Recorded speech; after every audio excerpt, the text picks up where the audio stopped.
ടബിൻ്റെ 3 സൈഡിൽ കാണുന്ന ഈ ഫിറ്റിങ്സാണ് എയറും വാട്ടറും കൂടി മിക്സ് ചെയ്ത് വരുന്ന ജെറ്റ്. അതുപോലെ ഈ സൈഡിൽ കാണുന്ന ബട്ടൺ ടൈപ്പ് ഫിറ്റിങ്സാണ് വാട്ടർ ജെറ്റ്. ആ ഫിറ്റിങ്സിൽ എയർ മിക്സിങ് ഇല്ല. ഫ്ലോറിൽ കാണുന്ന ഈ ഫിറ്റിങ്സാണ് ഇതിൻ്റെ പോപ്പപ്പ് വേസ്റ്റ് കപ്ലിങ്. അത് പ്രസ് ചെയ്ത് കഴിഞ്ഞാൽ ടബിലത്തെ വെള്ളം പോകുന്നതാണ്. ഇനി നമുക്ക് ടബിൻ്റെ വർക്കിംഗ് എങ്ങനെയാണെന്ന് നോക്കാം.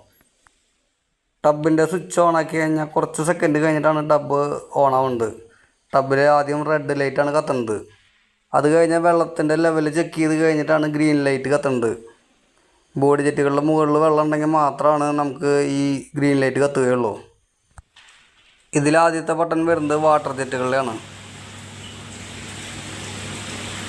ഇത് ലൈറ്റിൻ്റെ ബട്ടണാണ്. ലൈറ്റിൻ്റെ കളർ ഓട്ടോമാറ്റിക്കായിട്ട് മാറുന്നതാണ്. ഈ വാട്ടർ ജെറ്റിൻ്റെ സ്പീഡ് കൺട്രോൾ ചെയ്യുന്നത് ഈ കാണുന്ന ബട്ടൻ്റെ മുകളിലാണ്.